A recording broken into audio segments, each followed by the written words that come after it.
नमस्कार. रिद्धी वॉइस स्टोरीमध्ये आपलं स्वागत आहे. मार्ग.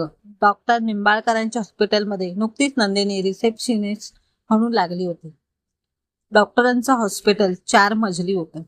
डॉक्टर स्वतः हृदयाचे विकार ठीक करण्यामध्ये निशांत, तर डॉक्टरीणबाई स्त्रीरोग तज्ज्ञ. 4 मजल्यामध्ये खालचे 2 मजले डॉक्टरबाईंचे तर वरचे 2 मजले डॉक्टरांच्या पेशंटचे. नंदिनी काही नर्स नव्हती किंवा कुठल्या स्पेशलायझेशन करून आली नव्हती. 4 बहिणीमधले 3 नंबरची बहीण. हुशार, तारतम्य बाळगणारी, कष्टाळू आणि चुणचळी. सध्या BComच्या 3ऱ्या वर्षाला शिकत होती. तसं बघितलं तर कॉमर्स आणि मेडिसिन यांचं काहीच नातं नव्हतं. पण साधी हिशेब बघणे, पेशंटची नोंद ठेवणे, बिल बनवणे इत्यादी बारीक सटरफटर कामं म्हटलं तर महत्वाची, म्हटलं तर नाही, अशी सगळी कामं नंदिनी सध्या करत होती. कामाच्या मध्ये वेळ मिळाला की ती डॉक्टर यांच्या हाताखाली हॉस्पिटलमधील पेशंटची हालचाल व विचारत होती. नंदिनीला डॉक्टरबाईंच्या मजल्यावर फार मजा येई. तिचं मन तिथेच रमत असे. आणि सगळ्यात जास्त मजा म्हणजे खूप पेढे खायला मिळत. बाळ झाले की बाळाचे बाबा, आजी, आजोबा हॉस्पिटलच्या सगळ्या नर्सेसना, स्टाफला पेढे वाटत. त्याच्या उलट वरती डॉक्टर यांच्याकडे सगळे लांब चेहऱ्याचे पेशंट, त्यांचे नातेवाईक देखील तसेच. नंदिनी डॉक्टरांशी अतिशय लाडकी होती.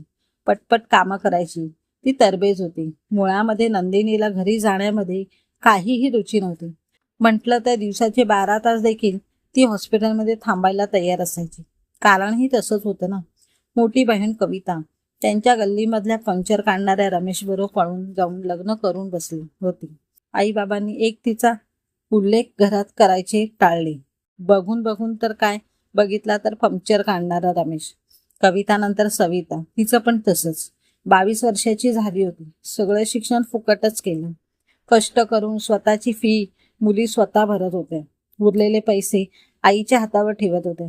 पण घरामध्ये आई आणि बाबा कोणाच्याही लग्नाचं नाव घेत नव्हते. तिने पण स्वतःचा मार्ग निवडला. एक दिवस चक्क कम्प्युटर क्लासमध्ये शिकवणारा मंगेशला घेऊन ती घरी आली. मंगेशला बघून बाबांनी तर आकाश पाताळ एक केले. दिसायला बेकार आहे, जास्त काही कमवत नाही, असली प्रेम प्रकरण चालणार नाही, असं म्हणून घरामध्ये गोंधळ घातला. पण सविताने ठरवून ठेवलं होतं. जातीबाहेर असला तरी तो एक चांगला मुलगा होता. त्याची स्वतःची खोली होती. ठीकठाक कमवत होता. मुख्य म्हणजे निर्व्यसनी होता. एक दिवस रात्री नंदिनीला जाग आली. सविता आपली पिशवी भरून कुठेतरी निघाली होती. नंदिनी उठलेली बघून तिने तिला शपथ घातली. शेजारीच पलंगावर वडील झोपले होते. त्याने तोंडावर चक्क पांघरून घेतलेलं होतं. खुडखुड आवाज आला तरी पण आई पाठ वळवून झोपून गेली होती. सविताने देवाला नमस्कार केला. नंदिनीला गोड पापा घेतला आणि हलकेच दार उघडून ती निघून गेली. हळूच खिडकीतून बघितलं तर रिक्षामध्ये मंगेश तिची वाट बघत होता. रीतसर दोघांनी देवळामध्ये जाऊन लग्न केलं आणि गल्लीतलंच घर सोडून दुसरीकडे राहायला निघून गेली. तेव्हापासून सविता परत घरी आलीच नाही. नेहमी लवकर उठणारी आई त्या दिवशी मात्र झोपूनच राहिली. बाबाही उशिरा उठले. त्या दोघांची कामं शांतपणे चालू होती. जणू काही झालंच नाही. शेवटी सकाळी 9 वाजता जशी सविता घरात दिसेना तसं बाबांनी आईला विचारलं, सविता क्लासला गेली का गं? गेली असेल बहुतेक. आज तिचा एक पिरियड होता म्हणत होती. आई सस्पेस खोटं बोलत होती. दुपारी 12 वाजता शेजारच्या अण्णांकडे फोन आला. फोनवरती सविताने आपल्या आणि मंगेशच्या लग्नाची हकीकत अण्णांना सांगितली आणि घरी सांगण्यास सांगितले. दुसऱ्याही कार्टीने तोंडास काळे फासले. असं म्हणत बाबांनी परत खूपच गहबज केला. आम्ही लग्नासाठी मुलं बघत होतो. आजकालच्या पोरींना फारच घाई झाली, असं काही बाई खोटं नाटं बोलून 11 स्थळेपणाने बाबांनी घर डोक्यावर घेतलं. आईने ते डोळ्याला पदर लावलं. दुसरीही चिमणे घरट्यातून उडून गेली. डॉक्टर निंबाळकर यांच्याकडे आई स्वयंपाक करायला जात असे. त्यांच्या देखरेखीखाली म्हणून नंदिनीला हॉस्पिटलमध्ये कामाला तिने लावून दिली. धाकटी कांचन अजून शाळेत जात होती. त्यामुळे तिच्या बाजूने आईबाबांना काहीच काळजी नव्हती. शिक्षण मुलींचे म्हणून फुकट होतं. आता खाणारी तोंड कमी झाली होती. खरं म्हणजे निम्मा स्वयंपाक एकटे बाबा जेवत होते. आम्हा मुलींच्या वाट्याला उरलं सुरलं आणि आईला तर कधी कधी काहीच नसायचं.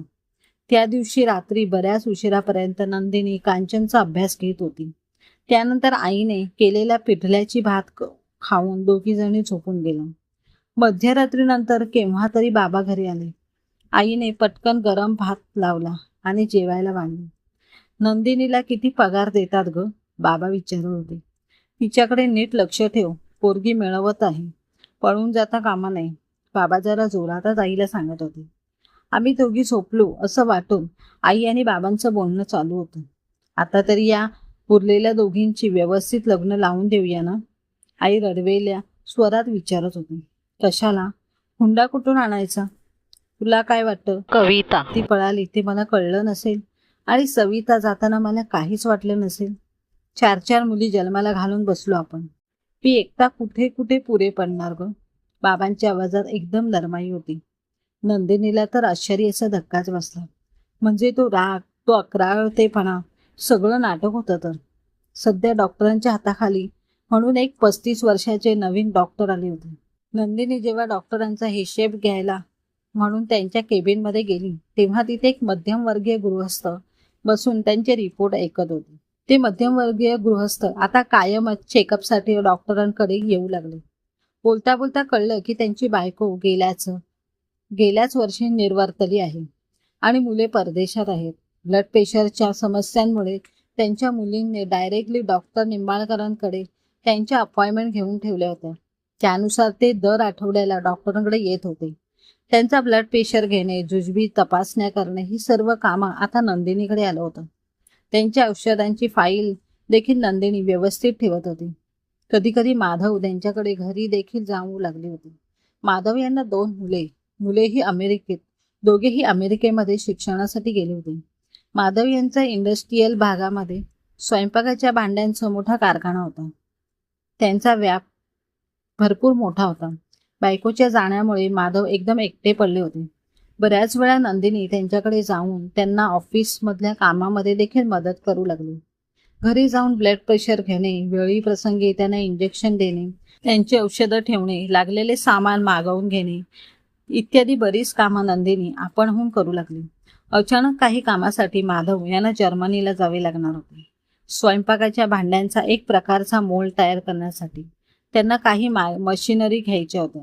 तसेच नवीन प्रकारचे पोळ्या तयार करायचे यंत्र देखील ते तयार करण्याच्या मागे होते. त्यांची 2 मुले परत आल्यावर त्यांचा कारखाना बघणारच होते. कामाच्या तणावामुळे माधव यांचा ब्लड प्रेशर बऱ्याच वेळा वरखाली होऊ लागला. त्यांना त्यांच्या सोबत जाण्यासाठी कोणीतरी विश्वासू माणूस हवं होता. डॉक्टर निंबाळकर यांनी त्यांच्याबरोबर जाण्यासाठी नंदिनी योग्य आहे असे त्यांना सांगितले. तिला ब्लड प्रेशर घेता येत होतं. वेळप्रसंगी इंजेक्शनही देता येत होतं. औषधोपचाराची तिला पूर्ण माहिती होती.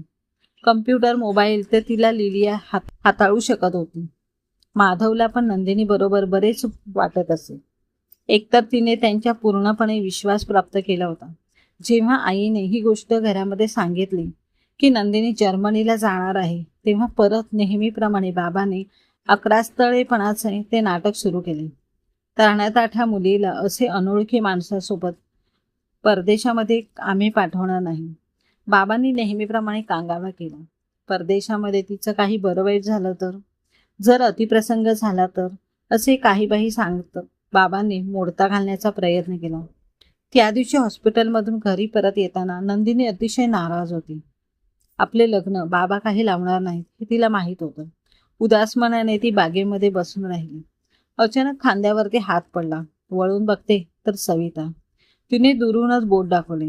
बागेच्या दुसऱ्या बाजूला कडेवरती एक मुलगी आणि हाताशी एक अशा 2 पोरांना घेऊन उभी होती.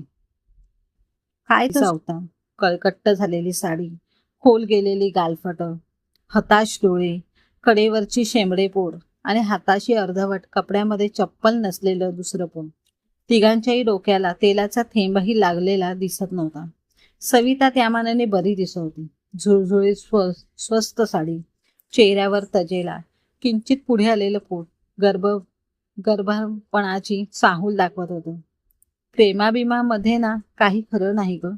डोळ्यातलं पाणी आवरून कविता सुमती बोलत होती. 4 दिवसातच प्रेम उडून जातं. जिन्याखालची खोळी, सगळ्यांची चणचण.